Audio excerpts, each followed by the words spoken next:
Laurent Nunez a parlé il y a quelques secondes, on va l'écouter tout de suite, parce que la marche de samedi à Lyon, marche en la mémoire de Quentin, cette marche aura lieu. D'abord, il y a effectivement une manifestation qui a été déclarée, comme vous l'avez rappelé, donc, en hommage à Quentin par un particulier, mais il y a effectivement un certain nombre de structures qui appellent à ce rassemblement. Vous savez, moi je suis ministre à la fois, je suis le garant de l'ordre public et aussi je protège la liberté d'expression. Donc voilà, je ne peux interdire une manifestation quand il y a des risques majeurs de troubles à l'ordre public et que je ne suis pas en mesure de le contenir. Donc j'en ai évidemment discuté avec madame la préfète du Rhône et donc je ne demande pas l'interdiction de cette manifestation. Donc elle se déroulera Elle sera encadrée pour éviter tout trouble à l'ordre public, à la fois autour du cortège, puisque c'est d'un cortège dont il s'agit. C'est une marche qui fera quoi, 1 kilomètre à peu près 1,4 km. Donc qui sera encadrée par des forces de l'ordre, et forces de l'ordre qui rayonneront évidemment à la périphérie de ce cortège pour éviter tout trouble à l'ordre public et toute provocation. Bon, a priori, et ça c'est dans les boucles WhatsApp, je crois que Jordan Bardella a demandé à ses militants de ne pas être à cette marche. Je ne sais pas si vous avez... C'est Christophe Bordet d'Europe 1 qui me donnait cette information et qui alors a vérifié, bien sûr, cette information. Mais je crois qu'il a parlé de manifestation officielle. On peut être dans une manifestation officielle, mais je crois qu'il ne souhaite pas. C'était en tout cas ce que me disait Christophe Bordet d'Europe 1. Et peut-être... Oui. Non, en tout cas, j'ai vu passer un certain nombre de consignes de militants de droite ou d'ultra-droite sur les réseaux sociaux qui appelaient justement à défiler de façon pacifique. Bien sûr. Et je crois que c'est important de rappeler rappeler un appel au calme qui est quand même très important à rappeler. Oui. Et ce sera d'ailleurs l'occasion d'une démonstration de pacifisme vis-à-vis justement à des manifestations d'extrême gauche qui dégénèrent systématiquement en dégradation des biens, voire même des personnes et des affrontements avec la police. Je pense que ce sera une manière de démontrer que justement il n'y a pas de parallélisme entre extrême gauche et extrême droite sur ce sujet. Donc il faut appeler au calme ces militants. Vous avez d'autant plus raison que l'extrême gauche, on connaît ses manières, elle va provoquer. Elle va tout faire pour qu'il y ait un rééquilibrage dans l'espace médiatique pour dire regardez, c'est ce que... Justement, il y avait des consignes de militants qui disaient ne répondez pas si surtout, ils vont... ne venez pas en noir, ne venez pas en noir. Tout à fait. Ne venez pas avec cagoule, venez des visages démasqués ou avec un masque. En même temps, ça respecte la volonté de la famille. Exactement. Et ça rend hommage à Quentin qui était un pacifique, un non-violent, un croyant, enfin... Pas un mot pour Quentin du président de la République. Hein. Pas un mot qui renvoie. C'est-à-dire alors que Madame Mélanie a cité le prénom. Oui, alors puisque vous parlez de Madame Mélanie, c'est aussi une affaire dans l'affaire. La réaction d'Emmanuel Macron parce qu'il y a une surréaction du président Macron. Mais en fait, c'est invraisemblable. Madame Mélanie a simplement apporté un témoignage de compassion à la France. Et vous avez un président de la République qui aura passé son temps à fustiger le monde entier, à expliquer que Viktor Orban, c'est la lèpre populiste, à intervenir sur Floyd. Mais là, c'est pas de l'ingérence, c'est de la compassion. Exactement. Et lui donne ce donneur de leçons à Madame Mélanie et qu'il est monté dans les tours pour rien. C'était simplement un témoignage de compassion. Elle lui a Madame répondu Mélanie. D'ailleurs de manière. Et on est. Faut pas la chercher parce qu'elle a répondu. Mais elle a raison. Elle a répondu. Elle a accusé la France. Elle a accusé la France d'avoir planqué les brigades rouges pendant des années. Oui. Et en disant que c'était pas la France de donner des leçons sur l'extrême gauche. Bien sûr. On l'a planqué et refusé les demandes d'extradition. Toujours maintenant. Présenté à l'époque le Premier ministre Spadolini, je ne sais pas si tu te souviens. Et bon, c'était comme ça. On protégeait des combattants de la liberté, comme on disait à l'époque. Mais puisque vous en parlez, on l'a dit hier, il y a un monsieur qui s'appelait Battisti. Il représente la gauche culturelle. Cesare Battisti. Ils sont tous trompés. Soutenu par François Mitterrand, soutenu par Le Monde, soutenu par Libération, soutenu par Gallimard, qui publiait ses livres. Cesare Battisti. Qui a fini par reconnaître qu'il était l'auteur des attentats. Exactement. La France a refusé de l'extrader sous Mitterrand. Il a été extradé par Jacques Chirac. Il était au Brésil et puis ils sont allés le chercher au Brésil. Et il purge une peine de condamnation à perpétuité en Italie. Ouais. Battisti, c'est la synthèse du gauchisme culturel en France. Tous les écrivains, les artistes, etc., il a reconnu effectivement ce qu'il a fait. La loi d'amnistie de 1981 ou 82 a libéré 250 terroristes de nos prisons. Oui. Bon, revenons sur l'affaire Quentin, parce qu'il y aurait tellement de choses à dire sur la gauche culturelle. Je vois qu'André Valigny, ça le laisse quoi ? Il y a le maire de Lyon aussi. Oui. Son positionnement. Le maire de Lyon, effectivement, Grégory Doucet. Mais voyons d'abord l'enquête, plus exactement ce qui s'est passé hier avec 6 hommes soupçonnés d'avoir frappé à mort Quentin Deran qui ont été mis en examen ce jeudi soir pour homicide volontaire, un assistant du député LFI, Raphaël Arnaud, pour complicité, et ils sont en prison à l'heure à laquelle je vous parle. Marine Sabourin. Premier suspect dans le meurtre de Quentin, Jacques-Élie Favreau, fiché S, mis en examen pour complicité par instigation d'homicide volontaire, en bref, soupçonné d'avoir incité les autres individus à commettre des violences. L'homme de 25 ans est assistant parlementaire du député LFI Raphaël Arnaud depuis 2024. Une procédure a été engagée lundi pour mettre fin à son contrat. Plusieurs sources le décrivent comme un homme violent, connu pour intimider et menacer verbalement les adversaires politiques. Il a été placé en détention provisoire. Eux aussi travaillent dans l'équipe de Raphaël Arnaud. Adrien Besser, 25 ans, mis en examen pour homicide volontaire et écroué. Et Robin C., lui aussi collaborateur du député insoumis, remis en liberté et convoqué ultérieurement. Le plus jeune d'entre eux, Paul L., est un étudiant de 20 ans, mis en examen pour homicide volontaire. 3 autres suspects ont déjà un casier judiciaire, l'un pour violence et usage de stupéfiants, le second pour vol et port d'armes. Le troisième, Alexis C., selon nos confrères du Parisien, fait même l'objet d'un contrôle judiciaire pour des faits de violence aggravée en raison de la race, de l'ethnie ou de la religion.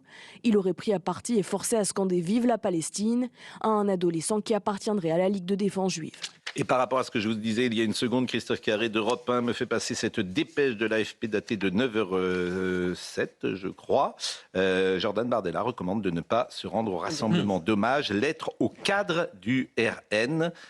Donc c'est une information effectivement importante. Et on précise, c'est une vraie question de sécurité pour les élus. Là où c'est organisé par des municipalités, c'est encadré. Ailleurs, ça peut être tendu et les élus sont des cibles potentiel. Voilà ce qu'on peut dire sur ce sujet. Monsieur Valigny, André Valigny, est-ce que Raphaël Arnaud doit démissionner ? Ça regarde sa conscience. Il a été élu par le peuple. C'est à lui de prendre la décision. Personne n'est en mesure juridiquement de le forcer à démissionner, sauf si on venait à lever son immunité parlementaire, à engager des poursuites. On n'en est pas là.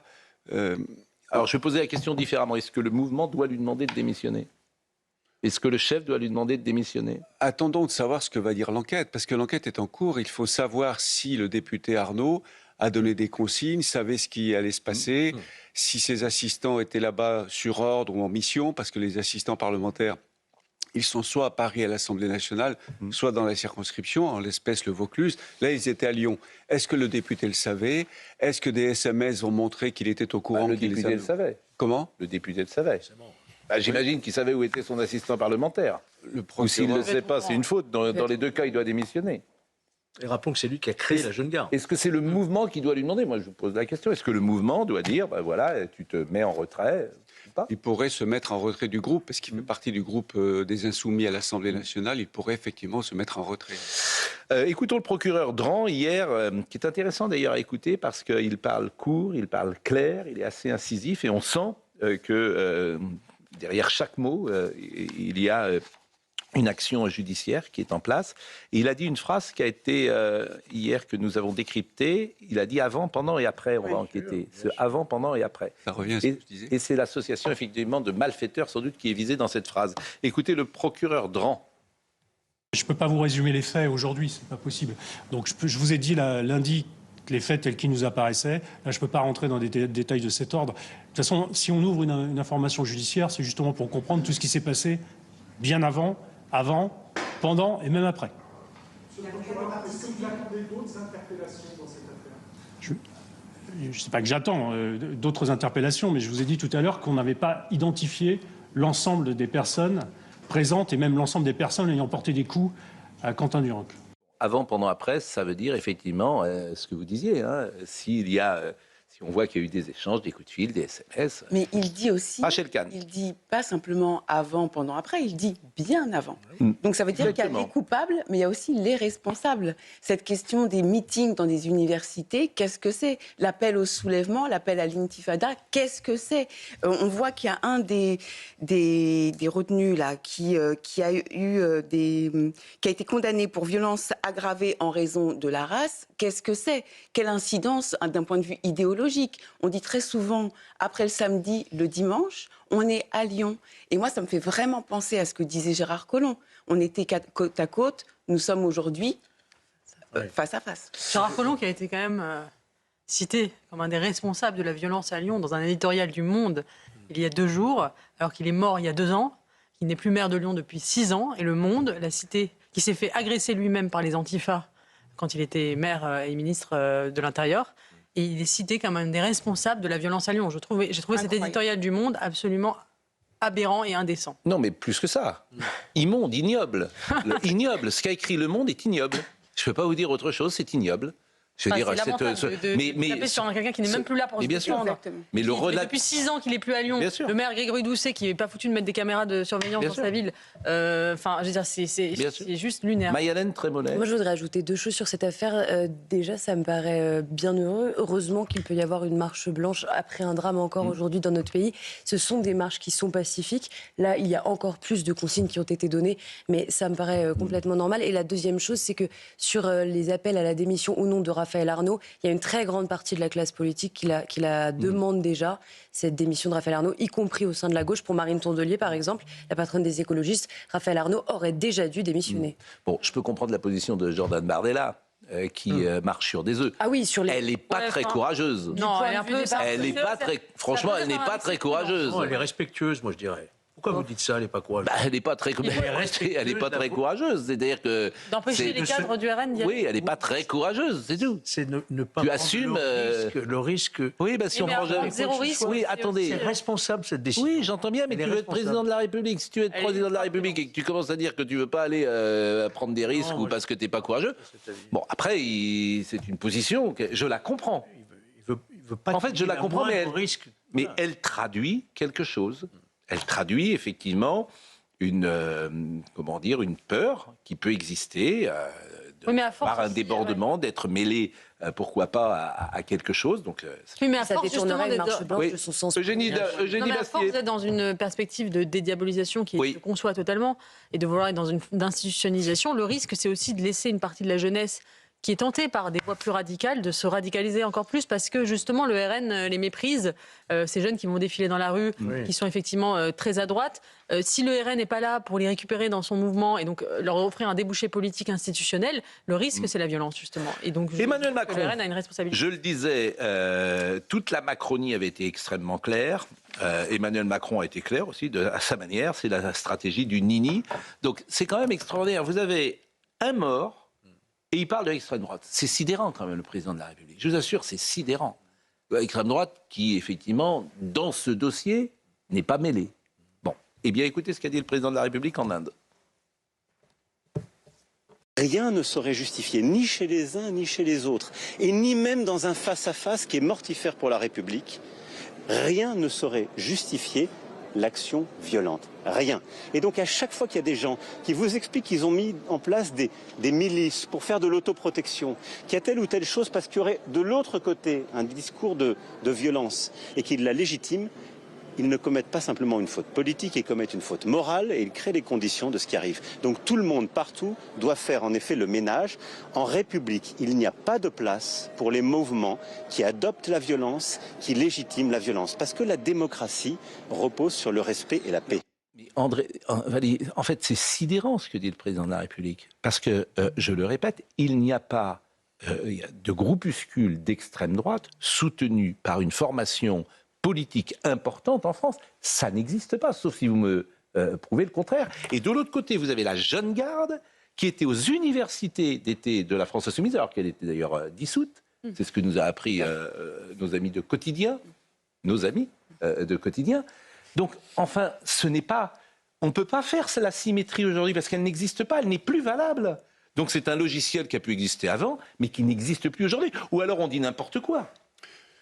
Non, moi je pense que Emmanuel Macron a raison d'appeler au calme, d'appeler à la sérénité, d'appeler à faire... C'est pas ce que je vous dis. Alors laissez-moi aller jusqu'au bout. Oui, mais c'est pas ce que je vous dis. Non, donc je commence par ça. D'accord. J'ai un raisonnement à tenir. Donc d'abord, c'est son rôle de président de la République, d'appeler au calme et de demander aux deux extrêmes, parce qu'il y a une extrême droite et une extrême gauche, de ne pas descendre dans la rue pour se taper les uns sur les autres. Deuxièmement, moi je reprends ce qu'a dit Gérald Darmanin ici sur ce plateau chez Gauthier Lebret l'autre soir. Il y a plus de groupuscules d'extrême droite que d'extrême gauche aujourd'hui en France. C'est pas non plus ce que je vous dis. Il y en a plus. Mais c'est pas Il y a 2 fois plus de fichiers S d'extrême gauche que d'extrême droite. Donc finalement les compteurs sont remis à zéro. Mais tout le monde doit faire attention. Vous dit, André Valigny. Tout le monde doit faire attention. Mais non, c'est pas tout le monde doit faire attention. André Valigny, ce n'est pas ce. Est-ce qu'il y a un groupuscule d'extrême droite en France qui est soutenu par une formation politique, oui ou non? Le lien direct, je ne sais pas. Des liens indirects, une filiation, oui, sans doute. Lequel? Mais je ne connais pas par cœur l'ultra-droite. Si vous connaissez, vous ne pouvez pas lancer des attaques aussi fortes sans les étayer. Aujourd'hui. Enfin, moi, je ne sais pas. On ne peut pas dire peut-être, je ne sais pas. Mais les spécialistes connaissent les noms. Moi, je ne suis pas ministre de l'Intérieur, je ne connais pas les noms des groupuscules d'ultra-droite. Ils existent. Darmanin l'a dit sur ce plateau. Est-ce qu'ils sont soutenus par une formation politique, oui ou non? Ça va plus loin, ils sont financés. Je suis désolé, c'est ça qui me paraît le plus grave que tout. C'est que le fait qu'il y a 2 assistants parlementaires qui sont de la jeune garde... Mais on ne parle pas de la même chose. On ne parle pas de la même chose. La jeune garde, par exemple, c'est pas moi qui le dis, c'est M. Mélenchon. Il lie son sort à la jeune garde. Mais moi, je ne suis pas un défenseur de la jeune garde. Mais vous avez un président de la République qui renvoie dos à dos. Oui, comme Dominique de Villepin dans un texte très long que j'ai lu hier soir. Dominique de Villepin, je vois bien que vous êtes un peu ennuyé sur mes questions. Que le chef de l'État appelle au calme et renvoie dos à dos les ultras de chaque côté, ça ne me choque pas, c'est son rôle. Le problème, c'est qu'au C'est pas exactement ce qu'il dit d'ailleurs. C'est pas les ultras qui renvoient, c'est pas du tout ça. Les ultra-gauche et les ultra-droite. Oui, les 2 extrêmes. Oui. Aujourd'hui, à l'Assemblée nationale... Le danger, pardonnez-moi, c'est l'extrême gauche. Si vous le voyez pas, il y a juste Quentin qui est mort. Oui, je sais. Vous le savez, je suis beaucoup bouleversé par la mort de Quentin, comme tout le monde. Eh bien, vous devriez, vous pourriez en tirer les conséquences. C'est-à-dire de voir que le danger... De condamner la France insoumise, ces appels à la violence, oui. De voir que pour condamner la jeune garde, oui. De voir que le danger en France, c'est l'extrême gauche. C'est tout. Oui. Et c'est ce que devrait dire le président de la République. C'est d'ailleurs ce qu'a dit Sébastien. En remontant quelques années en arrière, les spécialistes disent qu'il y a eu plus de morts à cause de l'ultra-droite qu'à cause de l'ultra-gauche. Voilà ce que disent Eugénie Bastier. Là où je rejoindrai Valigny et Emmanuel Macron, c'est que je pense qu'il n'est pas inutile d'appeler au calme et de dire qu'il ne faut pas qu'il y ait de vengeance, qu'il ne faut pas qu'il y ait de réplique à cette mort par de bagarres dans la rue, etc. Je pense qu'effectivement, nous vivons un moment de grande cristallisation de politique et de violence, et il est utile d'appeler au calme. Ça, je le pense sincèrement. Nous sommes tout à fait et utile de dire aux jeunes de droite ou d'ultra-droite, n'allez pas dans la rue, vous vengez physiquement par la mort de Quentin. La vengeance, entre guillemets, elle se fera dans les urnes, par le combat politique, le débat, pas par la violence, pas par la violence dans la rue. Et ça, je crois que c'est important de le rappeler. Sauf Eugénie, aujourd'hui, au sein même de l'Assemblée, nous avons des députés censés représenter l'ensemble des citoyens qui mettent des cibles dans le dos. Et ça vient de l'extrême gauche. Donc c'est même pas simplement des groupuscules, ce sont des députés qui vous mettent des cibles dans le dos. C'est tout ce que... Justement, pour pas qu'il se paralyse, c'est d'autant plus important que la droite monte dans cette manifestation, qu'elle est capable d'être pacifique et qu'elle n'a rien à voir justement avec l'extrême gauche violente. Mais nous sommes je l'espère et le souhaite. Tout à fait d'accord. Moi, je répète, les groupuscules à droite, les groupuscules à gauche, ils existent, mais ils ne sont pas soutenus de la même manière. C'est tout, ni plus ni moins. Et la mort de Quentin devrait effectivement réveiller quelques consciences. Elle devrait, et d'ailleurs pour certains elle le montre, puisque je crois qu'il y a 75% ou 80% aujourd'hui de Français qui sont pour le barrage républicain contre la France insoumise. Il est 9h21, nous allons peut-être marquer une première pause et nous verrons cette polémique à distance tout à fait étonnante entre Emmanuel Macron et Giorgia Meloni, parce que, je le répète, Madame Meloni avait adressé un message de compassion. D'ailleurs, je peux vous le lire et on le redira après la pause. L'assassinat du jeune Quentin est un événement profondément choquant et attristant. La mort d'un jeune homme d'une vingtaine d'années, agressé par des groupes liés à l'extrême gauche et emporté par un climat de haine idéologique qui touche plusieurs nations, est une blessure pour toute l'Europe. Aucune idée politique, aucune opposition idéologique ne saurait justifier la violence ni transformer la confrontation en agression physique. Lorsque la haine et la violence se substituent au dialogue, la démocratie est toujours perdante. Je ne vois pas ce qu'il y a de motif à réagir comme a réagi Emmanuel Macron par rapport à ce tweet, ce qui me paraît une erreur, là aussi, politique. Mais on en parlera après la pause. À tout de suite.